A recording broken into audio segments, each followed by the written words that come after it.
d'autres options yoo xamante nii mu am nañ ko question de choix la et espérons que coach bi ngir yàlla nañu defal lu ñu bëgg. Pape Samba ndax jàpp nga par rapport ak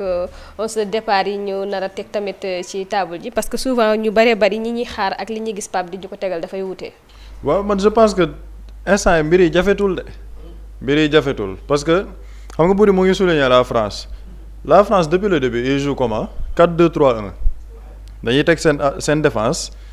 Upamecano Saliba Jules Koundé latéral droit.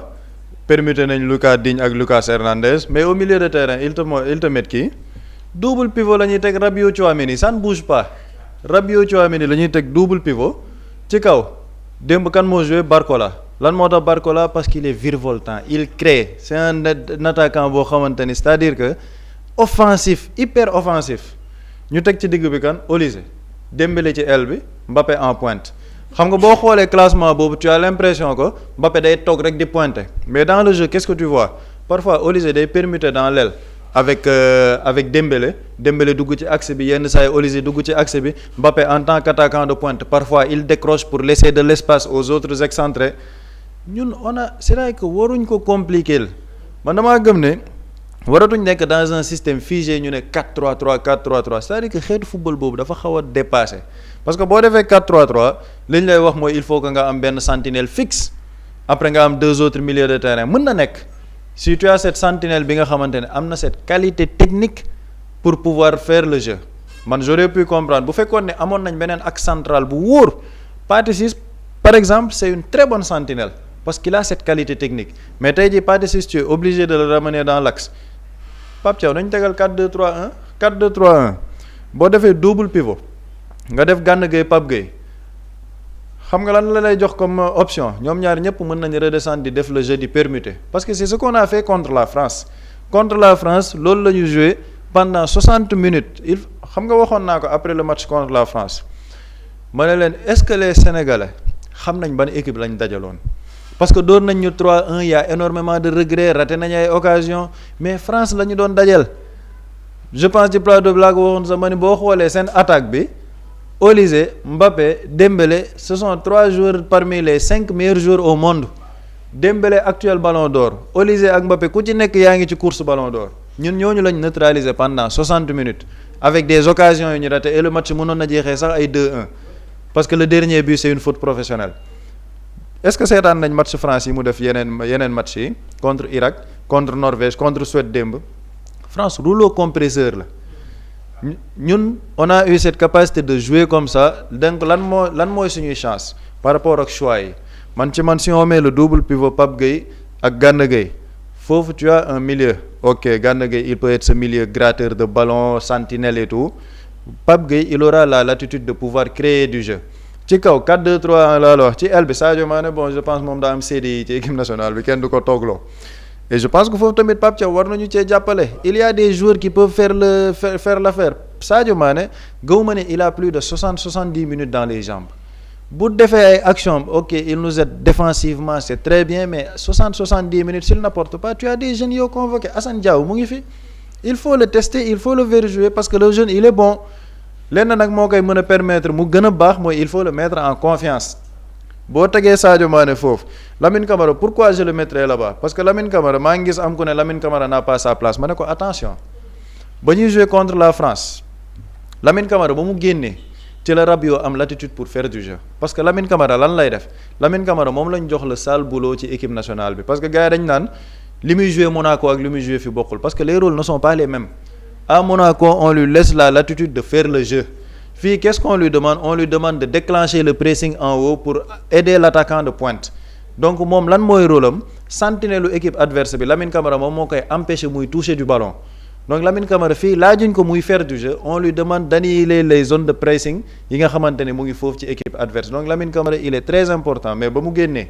contre Norvège après le milieu de terrain Norvège Odegaard ak yooyu ils ont eu la latitude de jouer donc il faut que gars yi xam ban rôle la ñuy jox Lamine Camara ci équipe nationale bi ak Monaco ban rôle la fa nekk di jouer c'est totalement différent tu le mets là-bas Iliman Ndiaye en excentré Iliman Ndiaye il a cette capacité de créer du jeu Iliman Ndiaye ba mu duggee les gens ont dit mais pourquoi Iliman Ndiaye n'a pas joué c'est-à-dire que ce sont des choses que les gens ne comprennent pas Iliman Ndiaye lu tax sax nga war ko jouer loo Lamine Camara nekk fa parce que Iliman Ndiaye défensivement xëy na mën na am ay lacunes justement Lamine Camara mën na fàttalee lacunes défensives de Iliman Ndiaye parce qu'il peut faire ce pressing mën na dem gratter ci ay ballons mais Iliman Ndiaye il a cette créativité boo xamante ni mën na ko indi foofu te on en a besoin pourquoi on en a besoin les latéraux belges dañuy yéeg c'est-à-dire que ñoom ay latéraux cavaliers lañ ay pistons sax lañ ñoom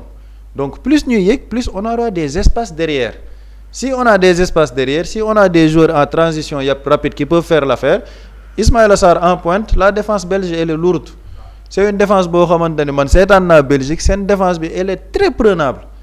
à condition d'avoir des joueurs en transition rapide yoo xam ne dañuy efficace moo tax ma gëm ni match bi si on met un 4-2-3-1 et que Pape Thiaw deful yëfu Aliou Cissé maanaam ñëw def li football laaj boo gisee teng na am na changement yoo war a def tu fais tes changements rapidement parce qu'on a la chance aussi d'avoir une profondeur de banc bi am nga ay Bara Sapoko Ndiaye man Bara Sapoko Ndiaye je ne comprends toujours pas lu tax amul 1 minute de jeu dans cette coupe du monde mais d'autant plus que boo demee Maroc Bouhaddi seen boy bi ñuy coow il a 18 ans Bouhaddi lan moo tax muy toj parce qu'on lui donne la chance de jouer Bara Sapoko Ndiaye benn match nga ko dugal mu tiiñal la Sénégalais yépp ñu ne kii bu demul coow dina am dafa am joueur yoo xamante ne nag coach du leen bëgg dugal parce que bu leen dugalee après da leen di indil problème parce que bu xasee ba jouer tu auras des problèmes pour le sortir du terrain parce qu'il aura tellement prouvé que pour nga génnee ko il faudra le justifier moo tax ma gëm ne am na yenn joueurs comme Bara Sapoko Ndiaye xëy na loolu mu ngi ci mais jàpp naa ne on a une profondeur de banc boo xamante ni les changements on pourra les faire Bara Sapoko Ndiaye mu ngi fi Assane Diao mu ngi fi on a d'autres joueurs qui peuvent entrer et qui peuvent apporter quelque chose donc Pape Thiaw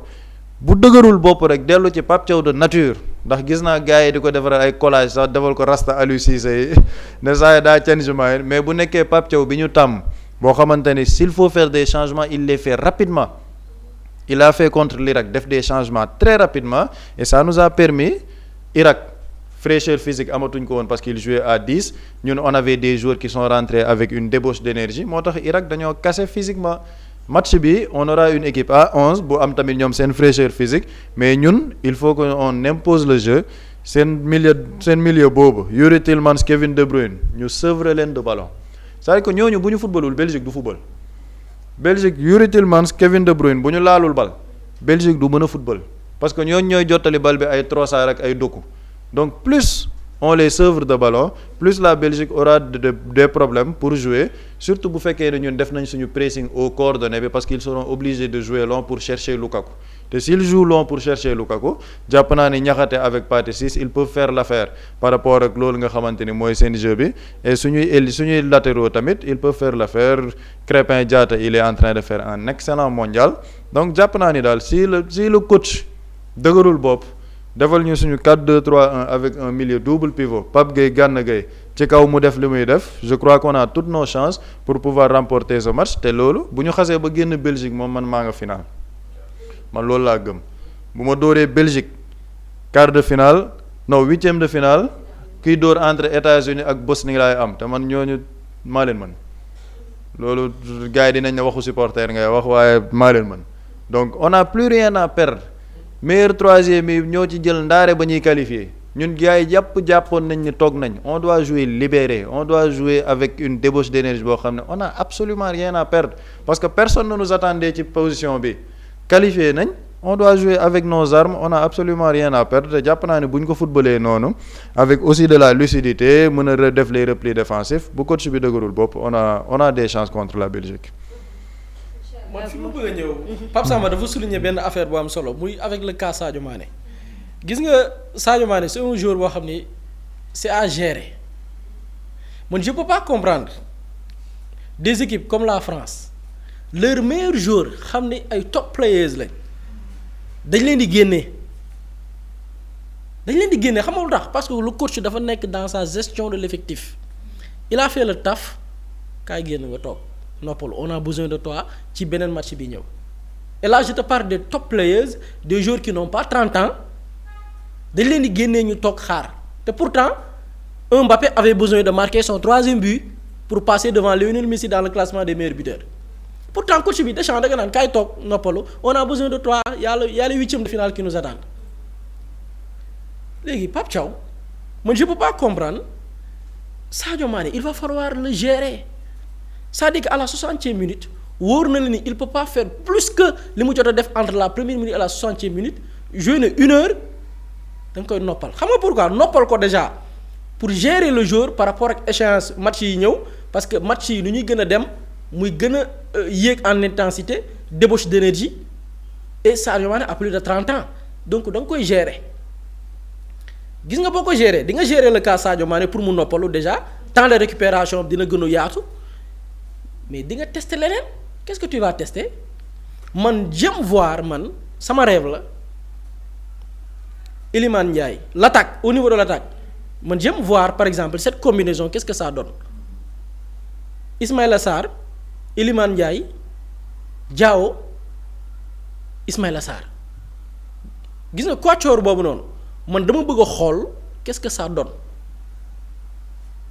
avec derrière Pape Gueye comme animateur nga am ces quatre là lan la lay jox man j'aime voir ça parce que dama koy gis France damay gis France ñuy doxalee noonu et bi da ngay gis ni ça paye man j'aime voir tey ces jours là tey qu'est-ce que ça donne j'aime voir bu ma gisee par exemple mën nañ ko tester ah et pourquoi pas Ibrahima Mbaye dama ko fàtte man j'aime voir ci benn match ñu ne ma yaa Ibrahima Mbaye côté droite Diao il peut jouer comme attaquant de pointe mais il peut jouer au niveau des ailes Ismaïla Sarr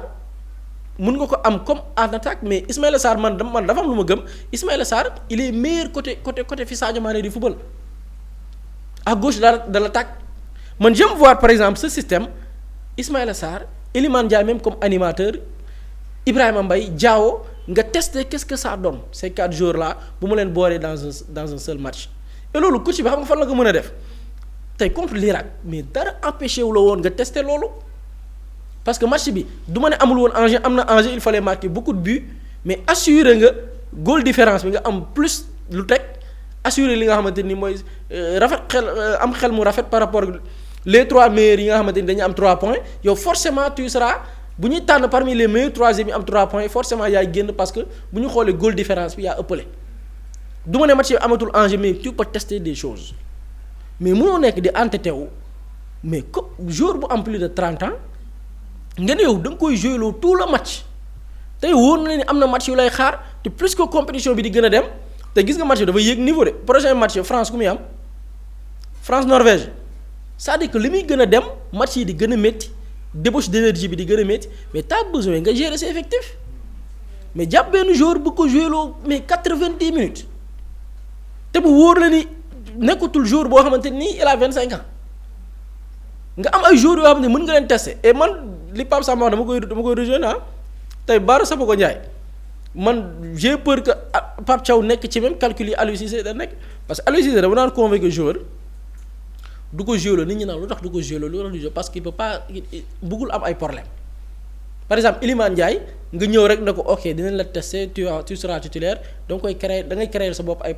problème parce que y a des cadres yoo xamante nii bëgg nga leen assurer leur place et y a le public qui va mettre pression booy war parfois nga dégg ne coach diw moo ëpp problème ci àdduna bi li naa problème de riche parfois nga dégg parfois coach bu am ay pléthore de joueurs qui sont performants ñu ne ce coach a un problème de riche mooy comment il va gérer cet effectif parfois y a des sélectionneurs yoo xamante ni ils veulent pas avoir ce problème de riche là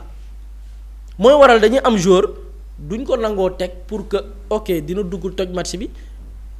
je dois gérer mon effectif pour que cadre yi bañ a mer mais aussi je dois gérer aussi la pression du public bi naan non kii waratul génn parfois nga jour bu def match bu rëy ñu ne kii waratul génn suñu 11 de départ y a des coachs qui ont peur